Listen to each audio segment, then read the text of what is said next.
Mogisho na Mokali. Et Didier et Fofana, c'est plusieurs fois.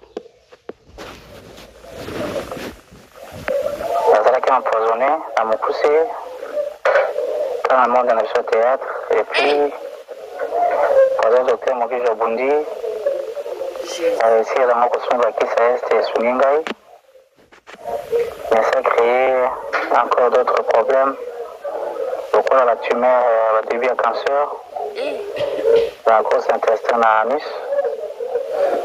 Il a fallu examiner à HG qu'on les a suivis.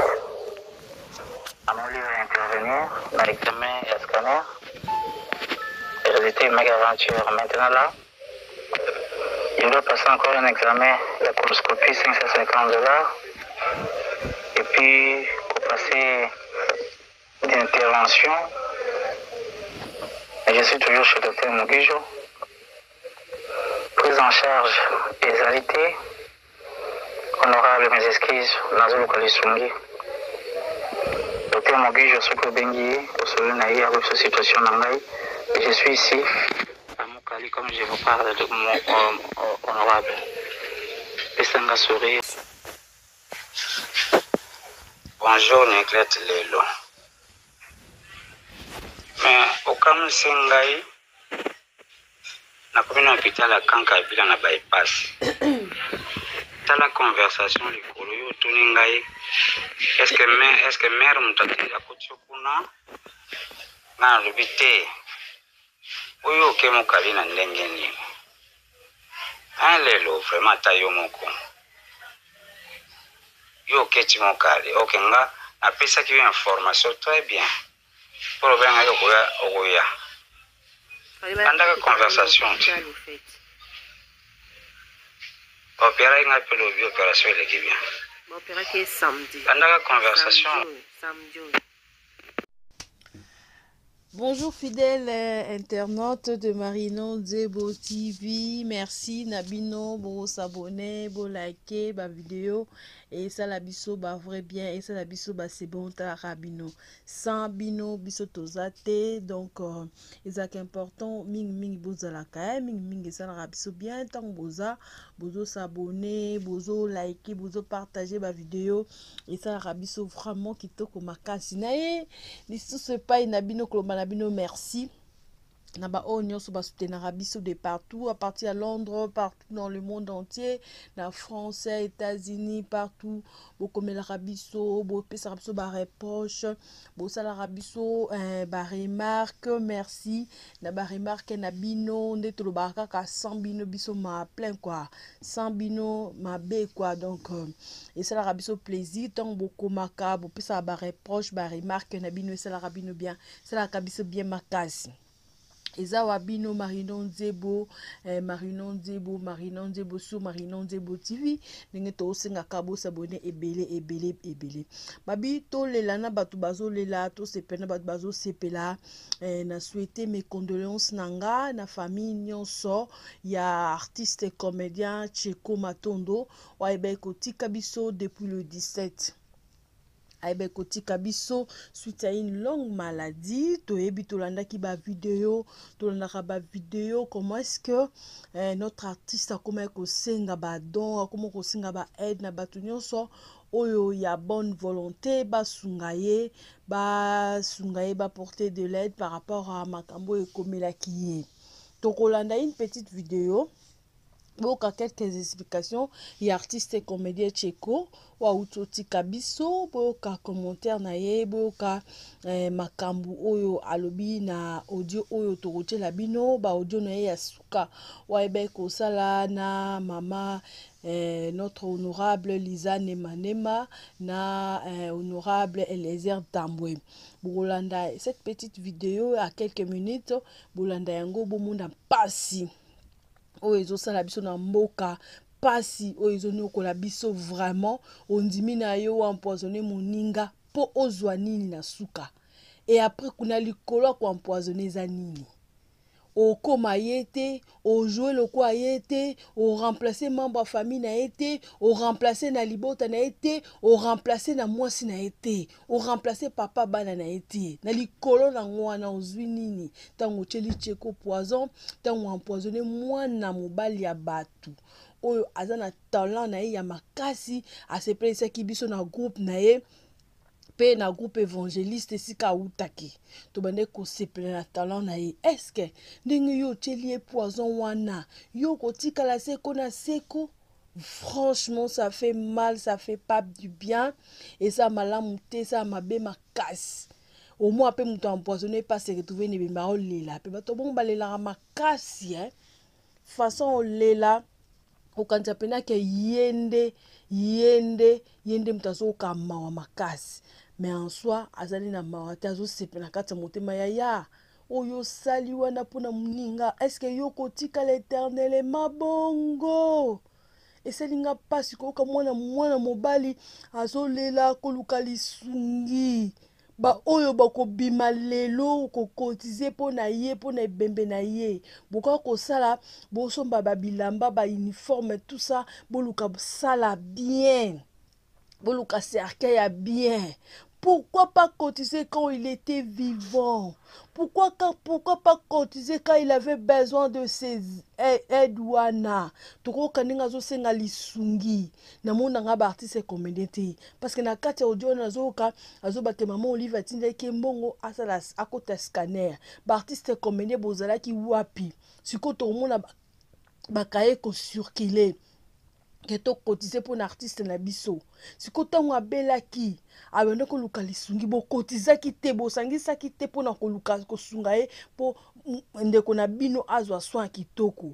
Mais toko yoka ba après ba kaye ko circuler, toko yoka après ba don ko ya par-ci par-là pona nini to lela ndeko na biso na ndenge moko bien ensuite ma to lela na ndenge moko bien ya to lela na ndenge bien mais cheko bande ko luka lisungi. Cheko luka ki aide, asinga ki aide par-ci par-là. Tu bande kota la même ba vidéo, est-ce que tu sois qui t'a enqué kosungai? Tu sois qui t'a enqué kosungai te mais tu kozwa temps ya kokotiser pour na ebembe na ye. Ya yo sali muninga bongo, yo zokisi motema libota oyo, yo zokisi mwasi oyo na bana na ye. Likolo na ngoza na nini? Likolo na ngozwi nini? Ya bozo bomba na ba artiste comédien, bozo wela kaka nini? Est-ce que beaucoup vanda te entre vous, entre nous soit dit? Tout le bata. Beaucoup vanda te entre bino pena bo vanda pena bo raisonner bo ba mais to kende to aussi là. Et ça nini entre vous? Poison circuler, poison zangama, poison e utana wapi? J'ai dit makambo ezala kite nini komi na Congo, nini ezo sala biso bino ba comédien. Est-ce que beaucoup luka solution pour na likambo te? Boteli maboluka solution boye te tozo si la bozo bomana entre bino na ba poison. Bozo wela kaka nini? Ya mutu na mutu babito zela ton na biso. Tana yo ekoya, tana yo ekoya, tana yo ekoya. Luluza ton cheko lobe za ton na yo ya yozo wela nini? Course na nani? Course na nani? Ya ozolanda nani? Ozoluka nini? Lelo ya cheko atiki biso, atiki bana bakolela, mwasi akolela, libote kolela, ya likona ngoyo zwi nini? Makala moto likola mutu na yo ya. Kuluka kosa muninga pasi boye, konokola libota oyo kozokisa pasi boye, muninga nyoko mina souffrance ya maladie ya poison changer ba façon ne se comme na ba opération. Ba opérer ezwi kimia te ya. Ça fait très mal. Tant na Hollande ba vidéo na e, na Hollande ba audio na zo kapasi. Nazoka pasi na omiloba pourquoi to sunga kite tango azalaki en vie totiki mutu akufa po lelo biso tosala ba buzz po lelo biso totia ba video po lelo biso makambo oyo po na nini na sima ya ndeko na biso cheko. Les artistes comédiens bozo atako se réunir pe be mitu na nini kaka bozo wela nini pe bozo sa course na nani ya mutu na mutu ana temps na ye mutu na mutu aza na étoile na ye mutu na mutu aza na heure na ye soki lelo eza heure ya Tcheko bobetele maboko soki lobi ekozala ya Omari bobetela ye maboko pourquoi jalouser moninga na yo soki omoni ke yo ezosima te zala ta pembeni na ye ezokutana na babranchement yo mpo kozala kobena na mwa moke c'est comme ça que ça se passe koavie pourquoi koboma moninga likola biloko ya mokili na nsima nango kozwa nini eske yo kanisi fama yo kotika libanga na mokili oyo okotika libanga na mokili oyo na vie oyo yo pene okotikala libanga na ndimi te ya tobongola mitema to changer tobongola mitema to changer tobongola mitema to changer boye kitoko te boye malamu te tozokufa na poison tozoluka nini tozoboma na mpona nini moninga wana oyo ozoboma wana ozobomeli ye nini ya to changer vie ekomi compliqué vie ekomi bien te okomi kobanga même kolia na moto oyo oyebi osekaka na ye parce que ozobanga ozoyeba te na motema na ye akanisaka nini mpona yo nakoya kolia biloko na ye nakoya kosepela kovanda na ye na motema na ye ya kokaniselanga nini ekomi ya kobangisa ekomi ya kobanga ntango ovandi na mutu ovandi na baninga ozoraisonne oyo fo ovanda ne kofaire très attention parce que akosalanga mabe lelo lobi nakolamuka te lobi nakolia poison ekomi obanga na babiloko tobanda kolia na bato tokoma kobanga koevite motema mabe mati niveau ekomi na niveau nini niveau motema mabe oyo tozokolisa oyo na Kongo ezalaka te tozalaka na motema mabe boye te nini kaka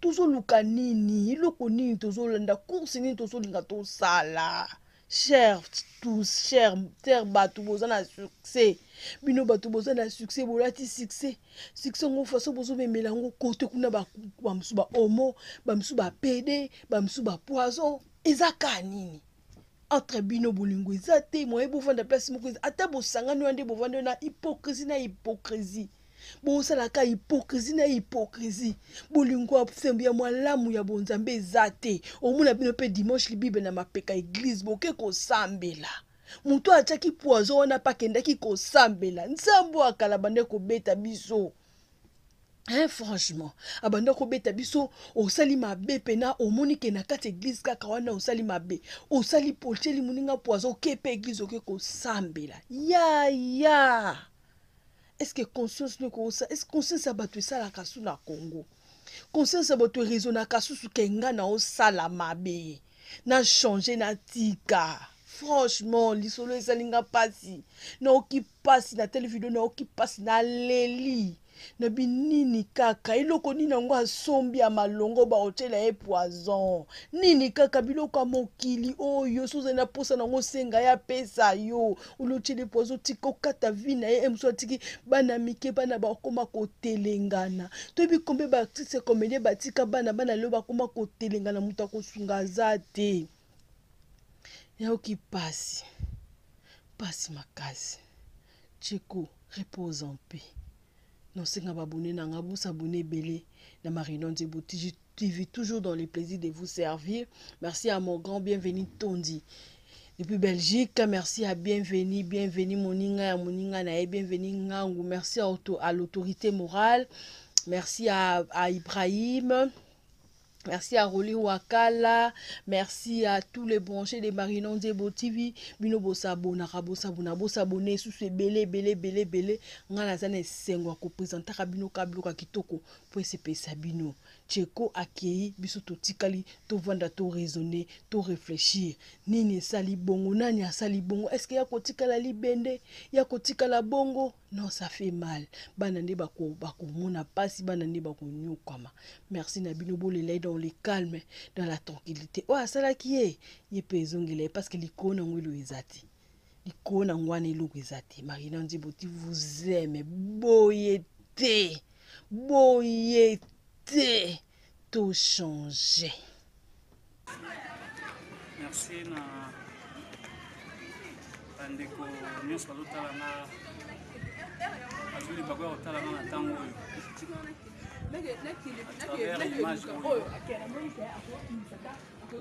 à travers image oyo C'est bien votre artiste et comédien Tcheko Matondo, autre Madi Yokasson, le président Yabo Théâtral Yokasson, l'artiste qui sert ce pays, la RDC, sur le plan dramatique. C'est vrai mon cas, ils ont la bande de bébés, depuis que je suis tombé malade avec cet empoisonnement,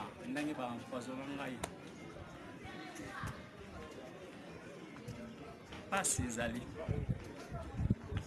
Comme un hôpital Nazali, nous avons la route de Mokali, chez Dr Mogijo. Dr Mogijo, vous voyez, les cosmétologues, ou à traiter maman chaque ou à traiter les choses, à traiter la fausse à battre. Nous sommes entraînés. Nazawa depuis 2 semaines. Docteur Mogi, je suis battu à Zoaki qui s'est poison. Pendant une semaine, il s'est calmé. Nous avons une observation pour le traitement à poison. Si nous avons un cas avant poison, nous avons découvert poison et créé déjà une tumeur. Na ba potan na kati ya muchopo na début ya anus du mal pendant que ça la seule douleur na maleli oyo potan na kati ils sont sous traitement il y a beaucoup côté mais comme ici il faut pas antibiotiques, il faut examen les examens. Il faut faire sa coloscopie, le chopo mobimba. Et puis, vous savez, ça IRM. IRM, on a pas la promo, le chopo, tout ici, quand il y a baby saki. Vraiment, je lance un SOS. Dans mon tonioso. Vous allez toucher par Nzambé. Votre frère Tcheko, votre artiste est malade. Alors, il y a un qui est dans la route Mokali. Pascal a venu Tembo 44. Pas ces autres salangaï. Dans le HG Lilo. L'examen les ont coûté trop cher. Moi, je ne vais pas monter ça. Mais mon temps, à cause d'un renseignement, à cause d'un contact HG, à tout la coloscopie, exact combien. Et puis à IRM, parce que un scanner, exact combien. Bah oui, ça vaut la peine autant à montant. C'est vrai. Et ça, nous avons fait la matouille. On va banager au Soumanga depuis Kala. Moi, j'attends que comme on a vu les athées, vous avez vu maman, papa, personne anonyme. On peut pas dire que vous avez combo na bango. Nzambe ya lola apambola bila. Mais namona quand même sur na internet, tout le monde a bateau à kufa. Tout le monde a photo papa Maïndou, a fait le 30 juin, tout le monde a fait Dadi, Bandegobele, la manager, vous êtes resté inoubliable dans nos mémoires. Moi, je vais faire des choses comme ça. Je vais faire des choses parce que centre le docteur Mogi, je vais repêcher 3% et demi à Makila. 3% et demi. J'étais déjà mort. Kassenzambe a salé grâce. Naibete pour aller grâce à mon abola monini. Alingi kenaza kanabo moikino tangwa lelo. Pour ce, je dis merci. Ce qui n'a pas été lelo, mais pour le déplacement, je dis merci. Le caméraman, ça n'a pas mais ça, Dieu, ça va bien. Je dis merci comme ça à Maman Bellevie Kandi. Maman Bellevie Kandi, c'est grâce à vous. Enfin, pas grâce à vous, grâce à Nzambe, à toucher yo, les swingi na yo, salinga lelo.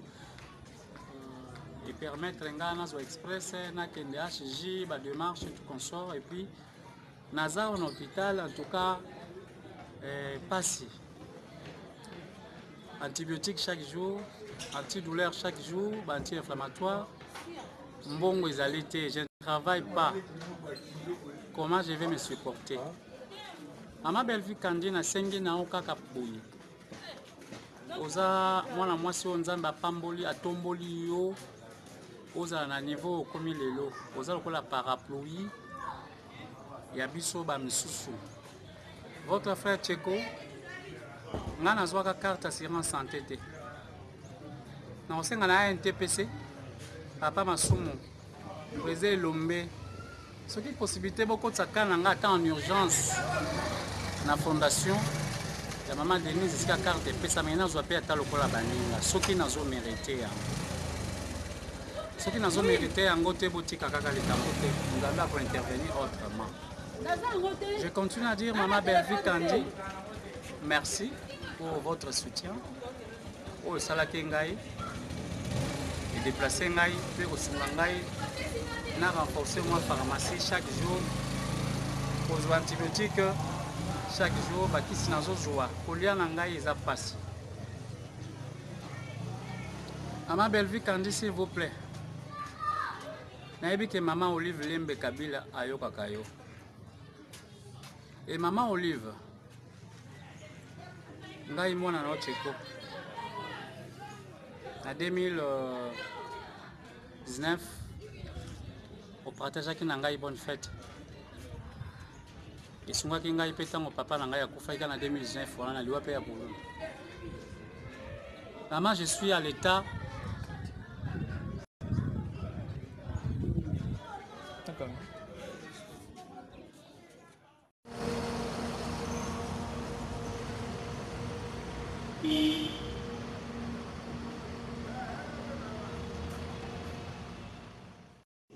C'est depuis 2014 que le groupe Bioboisson existe déjà. C'est déjà 8 ans d'existence. C'est pourquoi un peu, avec nos efforts personnels, les moyens de bord, nous avons évolué pour le. Mais, une information vraie à vous signaler que moi qui vous parle, je suis hospitalisé parce que je suis à l'état d'empoisonnement. Je suis vraiment malade. Je suis interné à l'hôpital centre hospitalier mobile Jorout Mokali. C'est là où je suis interné chez le docteur Mondi, le cosmétologue. Tellement la ligne ça, on a un peu de carbone, on a tellement de vitamines. On est dans l'hôpital, on a pressé, bon, on a besoin de l'hôpital. Et l'examen à poison, déjà l'évolution c'est un peu bien, mais créer un cancer dans le Chogo, ce qui me demande beaucoup de choses, beaucoup de financement. Nous avons des gars dans la salle, maman Sandrella, ceux qui montent au Loka Kosunda, l'artiste est comme un Tcheko. Mais nous allons commencer à nous présenter. Vous mettez les mains beaucoup sur la ligne. Le prophète, le prophète artiste et comédien. Merci beaucoup. Maman, Naïmoko Tcheko Matondo Malassa. Mais mon identité c'est Matondo Malassa Joseph. Moi, la manière de vous concentrer un peu. Moi,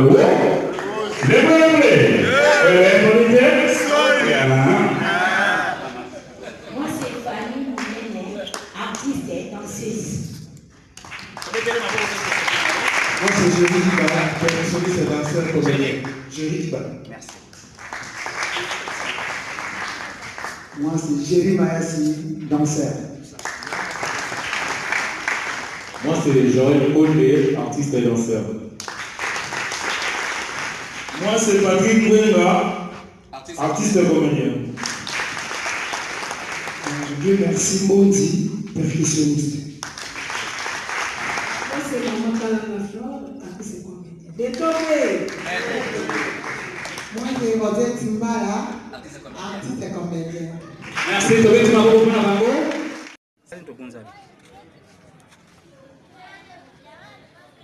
Vous avez un apostat bien posé dans des églises.